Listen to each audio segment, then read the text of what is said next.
Good gig. How old am I this year? Fuck it. That'll do. Thanks, Toads. I don't really want to do the work today. But I did the work today. I uploaded a spawn, did some work on another little thingy that I've got going on that is not the book. How annoyingly vague. Well, how else do you build hype? I think I might still be a bit hungover. Do you remember that bit where I was like, I'm gonna fix my body clock? Yeah, about that. Didn't get to sleep until 4. But then we had a crew come in. That's what all of this business is. We had a crew come in to shoot in our flat today. And that was at 8:30 in the morning. So 4 hours of sleep. And yet, I'm not cranky. Delirious, but not cranky. That's a success.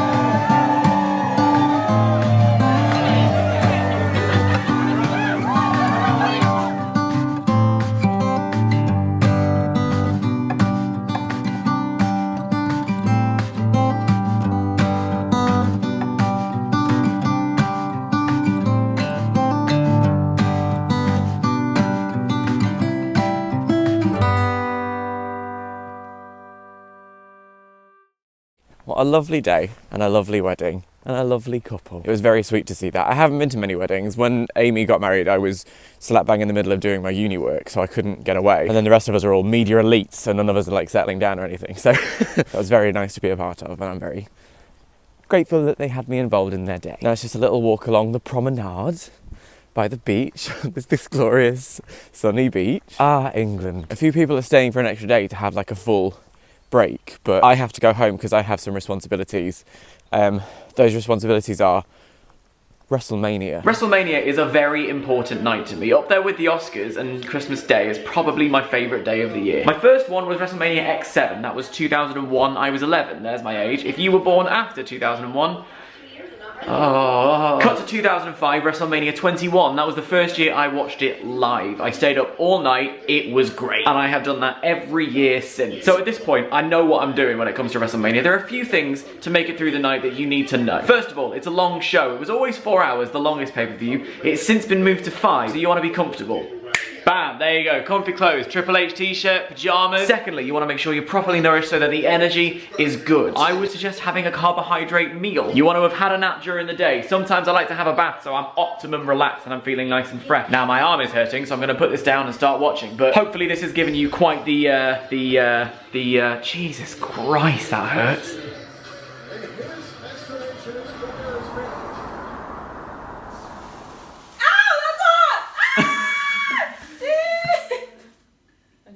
Happy birthday, Dodie!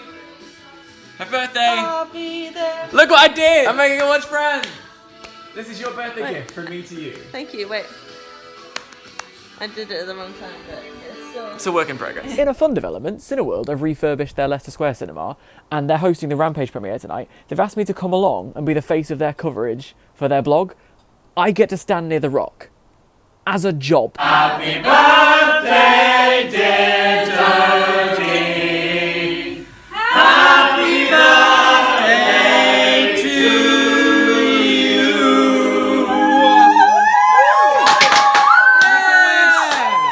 Make a wish. Well, come on. Come on. Like a quick wish. All right.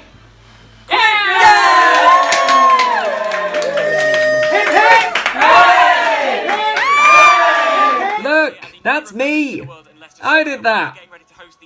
And I didn't hit Naomi Harris in the face with the microphone, which was a real bonus, actually. He does, yeah. Come here. Squidge is a little bit put out because there's a new star. Good stuff. There you go. Come on, Squidge, don't be an insane. Such banter.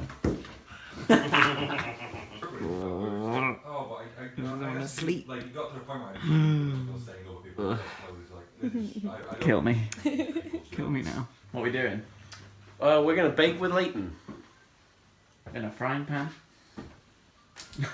Lovely. This is more professional than any setup I've ever done. This is my dream setup for baking with Layton. But, oh, there he is, look. Lovely. Hi. Alright, waffles! I've been a wrestling fan for 20 years. which is gross. Not being a wrestling fan, just the fact that I've been anything for 20 years. But aside from those 2 shows that I performed on, I've never actually been to see it live. Enter Pro Wrestling Eve. They're an all-women's wrestling promotion who are doing a show in Bethnal Green in, I think, early May. They were like, hey, do you want to come see the last show that we're doing before that big show? And I was like, yes. So...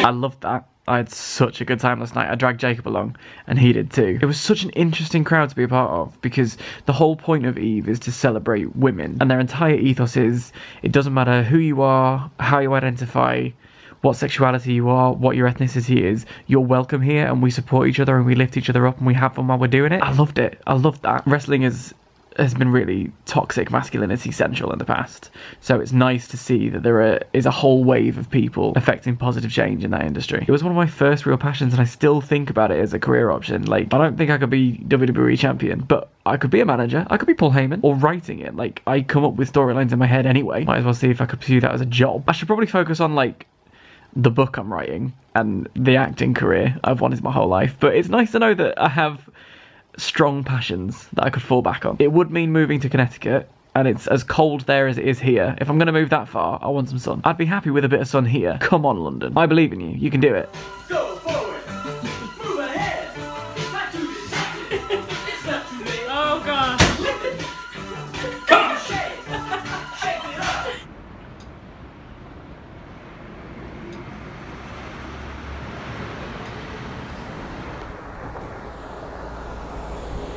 Trying to get rid of that poster. Well, you don't know. Behind the scenes, Candela?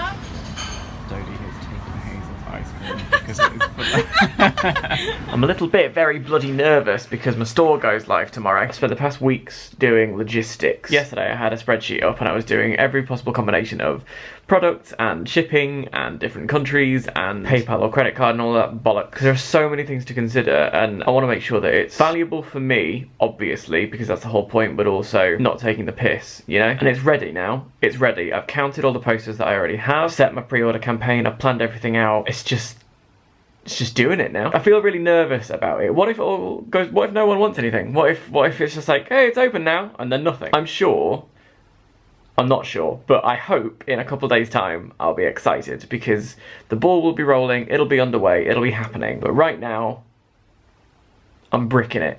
Store goes live at 12 tomorrow. But in vlog time, store goes live now. This is intense. This is a lot of feelings that I wasn't prepared for. I feel very... Thank God Katie's having a baby, because if there wasn't a royal baby coming into the world, I don't know if I'd be any... I'm calm. I'm calm because of that. Yay, monarchy. Shut up, Jacob. Now that it's up, I guess I can talk about like my plan for it. So the reason it exists is because I wanted to make this book and I considered Kickstarters and Unbound and all the stuff, and I just thought, I guess my own store, A, gives me autonomy over that, but B, is a good excuse to start considering that as a revenue stream, I guess. I've had meetings before with some merch people and I never felt like I knew fully what I was doing.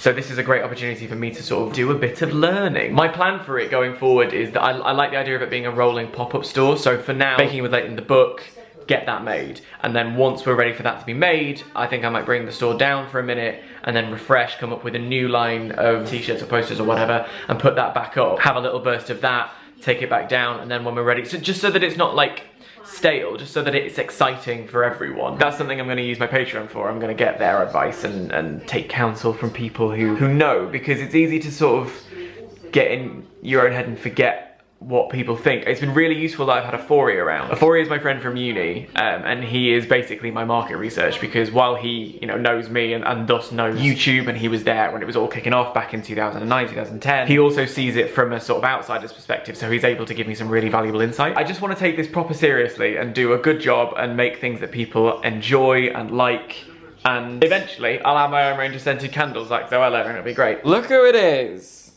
It's me. Hello. How you doing? Fine, thanks. I was wondering when you were going to do this. Yeah. Big day today, isn't it, Dean Dobbs? Yes, it is a big day. Tell the people why. I'm getting married. Tell the people why else it's a big day. Thanos is getting married. There you go.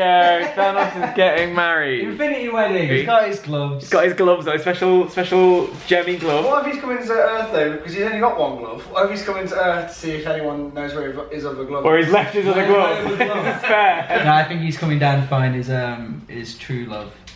And who will his true love be? What's your prediction for Thanos' true love? I think it would be Peter Parker.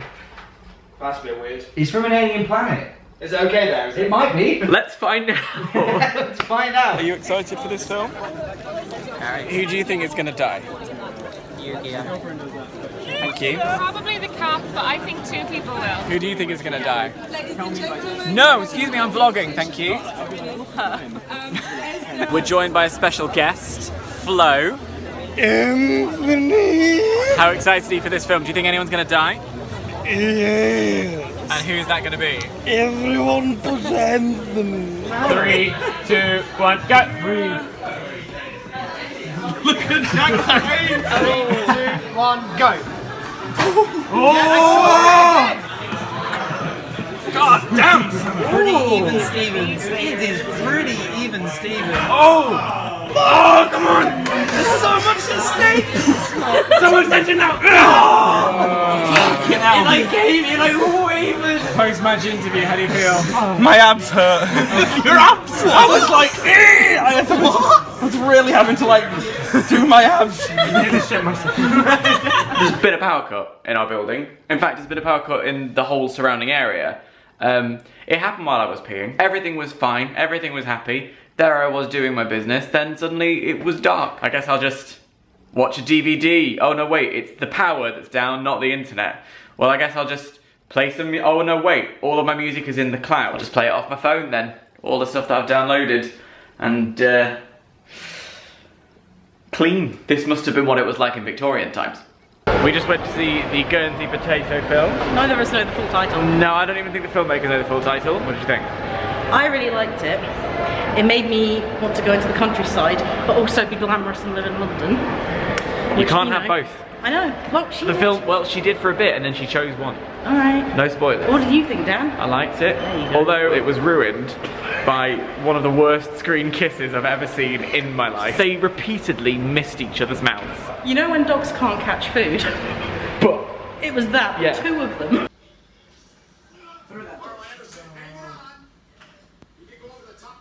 The Enforcer rocks out. Dan has not seen the Enforcer. Oh, Jesus. Who does he rock up with? His sidekick. Who is a helpless survivor. Can his psychic be like a plank of wood? Yeah. That he insists has its own portion of food. Right. Really? Oh, it's like the aftershock. What happened, Dan? Sammy threw your phone into my genitals. I didn't mean to. That's where you cut. That's nice. Don't leave this bit in where I say you cut, alright? I don't know what to say about April. I really don't. It's kind of just flown by. Looking back over the footage, it's been packed. Like, I've done a lot of stuff, but it also feels like it's happened really quickly. Like, every day has become another day, and then bam, it's May. There's a rhyme. Poetry. I'm writing a book. For a little bit in the middle, I thought I was going to go with aspects of chance because I took a few risks this month. Launching the store was... It was a big thing for me. Up until this point in my life, I'd been afraid to do that. I'd kind of been wary of it because of what it might say about me, or really, to be honest with you, for fear of it just not being a thing. For fear of falling on my ass, I reckon. But fate kind of forced my hand and I did it. I'm so glad that I did. I felt so stunted and creatively unsure, but now I feel the ball starting to roll and I'm full of excitement again. I'm so glad that that little voice in my head has been proved wrong. And again, with the Cineworld premiere, when I got the email asking me to be a part of this relaunch of this new phase of one of my favourite cinemas in London, my initial response was, I can't do that. No, my initial response was, I can do that, but that little voice in my head was like, yeah, but you'd probably embarrass yourself, so maybe don't. And I was with Rosianna at the time, I shared that with her, and she was like, don't listen to that voice. Obviously do this. And I did, and look what happened. I was standing next to The Rock. I got to talk to Naomi Harris, who is in one of my favourite film franchises of all time. So then a week or two later, when we went to see The Avengers at that same cinema, and I'm walking in with everyone going like, oh, they have really done it up, it looks really nice. I'm like, yeah, I know, I was here a couple of weeks ago with The Rock. That cinema, which is really special to me, now has a whole new significance in my life. And I know that every time I go, I'm gonna get a little warm, buzzy feeling because I'm like, oh yeah, this is where I did that exciting thing in my life. But aside from that, the month just kind of was. I lived my life during it. I like these videos to finish with a theme, with something that I've learned. And I have learned this month, but I can't think of one overarching thing that I'm going to take forward with me. And I know that as I'm speaking right now, there are some people writing in the comments being like, oh, Dan, you don't have to look for meaning in everything. But like, we're humans. We all look for meaning in everything. That's kind of just the inherent human condition. We're always searching for answers. So I'm not going to stop looking for meaning in stuff. But it just so happens that April was April.